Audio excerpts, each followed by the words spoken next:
வணக்கம் நேர்களே, விஷன் 9 டிவிக்காக நான் உங்கள் லக்ஷ்மி நாராயணன். பார்க்க போகிறது வார ராசி பலன் 3ஆம் தேதியிலிருந்து 9ஆம் தேதி வரை எப்படி இருக்க போதான் பார்க்க போகிறோம். ஸோ எப்போதுமே சொல்லதாங்க, லக்னத்துக்கு பாருங்கள். ராசிக்கு பார்ப்பதை விட லக்னத்துக்கு பார்க்க ரொம்ப பர்ஃபெக்டாக இருக்கும். உதாரணமாக ஒரு மகர லக்னம், விருச்சிக ராசி, விருச்சிக ராசிக்கான பலன்களை பார்க்கறத விட மகர ராசிக்கான பலன்களை பார்க்கும்போது ரொம்ப பர்ஃபெக்டாக இருக்கும். முதல்ல வர்றது புது பலன்கள், அதுக்கப்புறம் தசாபுக்தி பலன்கள். ஸோ உங்களுக்கு என்ன தசாபுக்தி அந்தரங்கள் வருதோ ஸோ அதை மிங்கிள் பண்ணி பார்க்கும்போது ரொம்ப பர்ஃபெக்டாக இருக்கும். வீடியோட எண்டில் டிப் ஆஃப் த வீக் இருக்குது, மறக்காமல் பாருங்கள். தனுசு ராசிக்கு வந்து பார்த்தீங்கன்னா உங்களுக்கு ராசி அதிபதி குரு வந்து பார்த்தீங்கன்னா உங்களுக்கு வந்து 6ல் இருக்காரு. ஸோ வேலை இல்லாதவர்கள் வேலை கிடைப்பதற்கான வாய்ப்பு ரொம்ப நல்லா இருக்குது. ஸோ அது மட்டும் இல்லாமல் பெருத்த லாபங்கள் வருவதற்கான வாய்ப்பு, நிலப்புலங்கள் வாங்குறதுக்கான வாய்ப்பு, ஒரு லோன் போட்டு ஒரு நிலப்புலங்கள் வாங்குறதுக்கான வாய்ப்புகளையும் சிறப்பாக கொடுக்குதுங்க. ஸோ எல்லாமே ரொம்ப நல்ல விஷயங்கள். தாயாரோட உடல்நலம் சார்ந்த விஷயங்களை வந்து 4-6 சம்மந்தப்படும் போது தாயாரோட உடல்நலம் சம்பந்தமான விஷயங்கள் ரொம்ப கவனமாக இருக்கணும். வண்டி வாகனங்கள் கொஞ்சம் நம்ம வந்து சர்வீஸ் பண்ணுற மாதிரி விஷயங்களை கண்டிப்பாக ஏற்படுத்தும். 2ஆம் அதிபதி 3ல் இருந்து சின்ன சின்ன கலகங்கள் ஏற்படுவதற்கான வாய்ப்பு கொஞ்சம் கவனமாக இருக்கணும். 3, 6 போது நிறைய பிரயாணங்கள், வேலையில் கொஞ்சம் பிரயாணங்கள் மேற்கொள்வதற்கான வாய்ப்புகள் கொஞ்சம் நிறைய இருக்கும். ஸோ தாயாரோட உடல்நலம்ல கொஞ்சம் கவனம் தேவை. அதுக்கப்புறம் பார்க்கும்போது உங்களுடைய 4ஆம் அதிபதி 6ல் இருக்கும்போது சொத்துக்கள் ஏதாச்சும் வந்து நம்ம லோன் போட்டு வாங்குறது, சொத்துக்கள் புதுசாக வாங்குறதுக்கான வாய்ப்பு ரொம்ப நல்லா இருக்குது. அதுக்கப்புறம் பார்க்கும்போது உங்களுக்கு 5ஆம் அதிபதியான செவ்வாய் 7ல் இருக்கும்போது நல்ல ஒரு சுப நிகழ்ச்சி நடத்துவதற்கான வாய்ப்புகள், குழந்தைகளுடைய சுப நிகழ்ச்சி நடப்பதற்கான வாய்ப்பு ரொம்ப சிறப்பாக இருக்குங்க. 6ஆம் அதிபதியான சுக்கிரன், 6ஆம் அதிபதியான சுக்கிரன் வந்து பார்த்திங்கன்னா உங்களுக்கு வந்து உச்சமாக இருந்து அது பரிவர்த்தனையில் இருக்கும்போது சிறப்பான விஷயங்கள், வேலையில் நல்ல ஏற்றங்கள், நல்ல லாபங்கள், எதிர்பார்த்துட்டு ஒரு பெரும் பணம் வருவதற்கான வாய்ப்பு ரொம்ப சிறப்பாக இருக்குது. 7ஆம் அதிபதியான புதன், ஸோ 7ஆம் அதிபதியான புதன் வந்து 4ல் இருக்கும்போது ஒரு கேந்திராதிபதி கேந்திரத்தில் இருக்கும்போது சிறப்பான வளர்ச்சி, நல்ல ஏற்றங்கள், அது விபரீத ராஜயோகமாக இருக்கும்போது திடீரென ஒரு திருமணம் கைகூடி ஒரு சுப நிகழ்ச்சி நடத்துவதற்கான வாய்ப்பு ரொம்ப சிறப்பாக இருக்குது. 8ஆம் அதிபதி சந்திரன் வந்து பார்த்திங்கன்னா வாரத்தின் உட்பகுதியில் வந்து குழந்தைகள் விஷயங்கள் கொஞ்சம் ஸ்ட்ரெஸ்ஸோ வேலையில் கொஞ்சம் சின்னதாக ஸ்ட்ரெஸ்ஸோ ஏற்படுத்துறதுக்கான வாய்ப்பு இருக்குது. அதுக்கப்புறம் எல்லாமே சரியாயிடுங்க. அதுக்கப்புறம் பார்க்கும்போது உங்களுடைய 9ஆம் அதிபதி, ஸோ 9ஆம் அதிபதியான சூரியன், ஸோ 9ஆம் அதிபதியான சூரியன் வந்து பார்த்திங்கன்னா உங்களுக்கு வந்து என்ன மாதிரி விஷயங்களை ஏற்படுத்துவார் அப்படின்போது சூரியன் 3ல் இருக்காருங்க. 3ல் இருக்கும்போது என்ன ஆகும்னா நிறைய பிரயாணங்கள் மேற்கொள்வதற்கான வாய்ப்புகளை நிறைய ஏற்படுத்துவார். அது மட்டும் இல்லாமல் வந்து சின்ன சின்ன உடல் உபாதைகளுக்கு வந்து தீர்வு கிடைக்கிறதுக்கான வாய்ப்புகள் நிறைய பேர் இருக்கணும். அது தாயார் சம்மந்தமான விஷயங்களில் வந்து கொஞ்சம் கவனம் எடுத்துக்கிறது ரொம்ப நல்லது. சொத்துக்கள் ஏதாச்சும் வந்து விற்கணும்னா அது விற்பனை ஆகிறதுக்கான ரொம்ப சிறப்பாக இருக்குது. ஸோ அதனால் ரியல் எஸ்டேட் துறையில் இருக்கிறவங்க வந்து ஒரு சிறப்பான பலன்களை கண்டிப்பாக எதிர்பார்க்கலாம். அதுக்கப்புறம் பார்க்கும்போது தனுசு லக்னமாக வந்து குரு தசாபுத்தியந்திரங்கள். ஸோ குரு வந்து பார்த்திங்கன்னா உங்களுக்கு வந்து 4ஆம் அதிபதி 6, அது பரிவர்த்தனை இருக்கும்போது புதிய சொத்துக்கள் வாங்குறதுக்கான வாய்ப்பு, அதுக்கான லோனோ பணம் அரேஞ்ச்மெண்ட்டோ உடனே கிடைக்கிறதுக்கான வாய்ப்பு ரொம்ப நல்லா இருக்குது. அதுக்கப்புறம் பார்க்கும்போது தனுசு லக்னமாக இருந்து சனி தசாபதி, சனி வந்து பார்த்திங்கன்னா 2ஆம் அதிபதி 3லும் சின்ன சின்ன கலகங்கள் ஏற்படுவதற்கான வாய்ப்பு ரொம்ப கவனமாக நம்ம சுற்றி கேமரா வைக்கிறது, நம்மளை நோட் பண்ணுற மாதிரி விஷயங்களுக்கும் பார்த்து நடந்துக்குங்க. தனுசு லக்னமாக வந்து கேது தசாபதினா கேது வந்து 10லும் தொழில் ரீதியான விஷயங்கள், கொஞ்சம் கடன் வாங்குறது, புதிய ஒப்பந்தங்களை கையெழுத்து வாங்குறது, இந்த மாதிரி விஷயங்கள்லாம் இருக்கும். கொஞ்சம் கவனமாக இருந்துக்கிறது ரொம்ப நல்லது.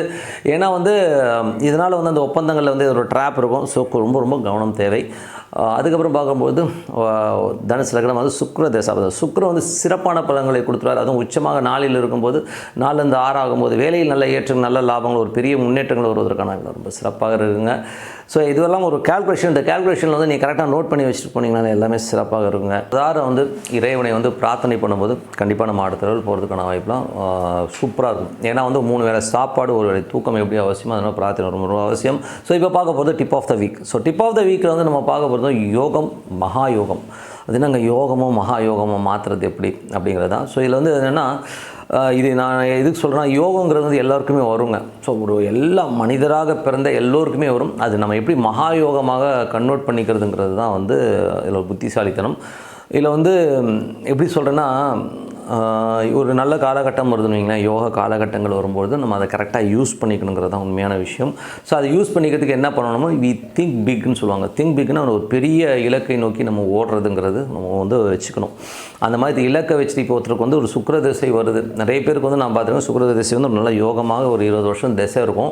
அந்த திசையில் என்ன நினைப்பாங்கன்னா, அந்த பணம் நான் பெரிய லெவலில் வந்து அவங்களுக்கு ஃப்ளோ வரும். ஸோ அந்த ஃப்ளோ வரும்போது என்ன நினச்சிடுவாங்க, இந்த பணம் நமக்கு கண்டினியூவாக வரும்னு சொல்லிட்டு தூம்னு சும்மா அடித்து நொறுக்கி எல்லாத்தையும் காலி பண்ணிவிட்டு அதுக்கப்புறம் தான் அந்த திசை போனதுக்கப்புறம் பார்த்திங்கன்னா அந்த அதிர்ஷ்டம் போயிடும். அந்த 20 வருஷம் அந்த செல்வ வாழ்க்கை போய்ட்டு சூரிய திசை வரும்போது அப்படியே அந்த கிராஃப் இறங்கும்.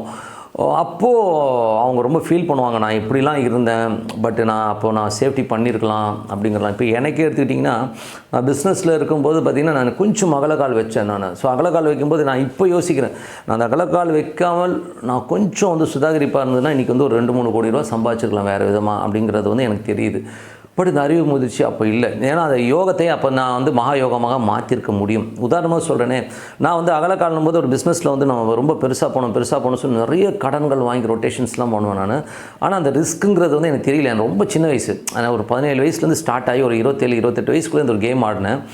நிறைய பண்ணணும்போது நல்ல ரொட்டேஷன்ஸ் வந்தது, நல்ல ஒரு வியாபாரம் இருந்தது. அப்போ வந்து ஒரு கான்ஃபிடன்ஸ் வரும். ஸோ அப்போது நான் என்ன பண்ணிட்டோம், அகலக்கால் வைக்கிறதுன்றபோது கடன் கேட்ட உடனே யாராக இருந்தாலும் கொடுப்பாங்கன்ற ஒரு கான்ஃபிடன்ஸ் வந்து பெரிய அகலக்கால் வச்சு மாட்டிக்கிட்டோம்.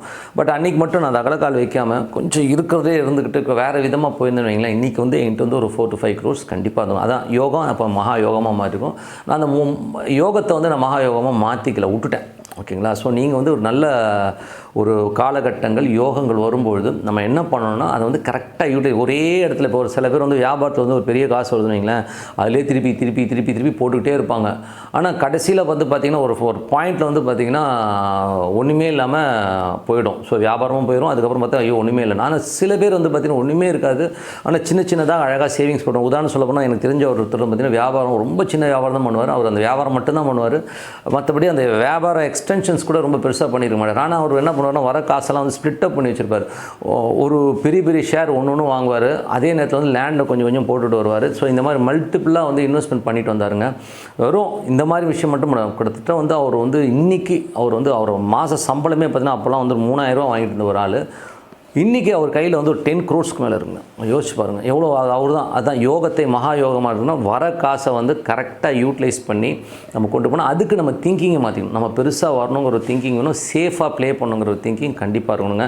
ஸோ அதை தான் நல்ல காலம் வரும்போது சேமித்து கரெக்டான சேமிப்பாக மாற்றினீங்கன்னா கண்டிப்பாக ஒரு யோகம் மகா யோகமாக மாறுங்கிறது எந்தவித தயக்கமும் வேணாம்.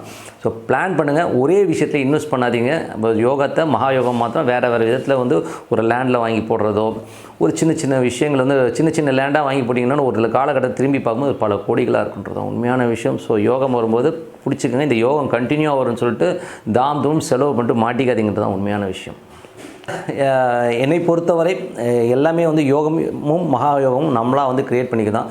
ஸோ மற்றபடி என்னங்க, உங்களிடம் விடைபெறுவது உங்கள் லக்ஷ்மி நாராயணன். சேனல் சப்ஸ்கிரைப் பண்ணுங்கள். நன்றி, வணக்கம்.